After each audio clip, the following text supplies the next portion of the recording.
స్వతహాగా మలయాళ అయినప్పటికీ తెలుగులో హీరోయిన్‌గా మంచి పేరు తెచ్చుకున్నారు పూర్ణ.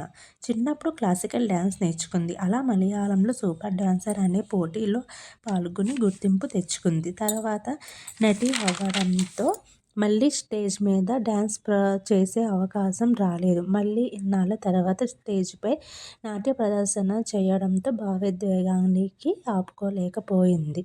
భర్త గురించి చెబుతూ ఎమోషనల్ అయిపోయింది పూర్ణ. ఈ క్రమంలోనే సోషల్ మీడియాలో పోస్ట్ చేశారు.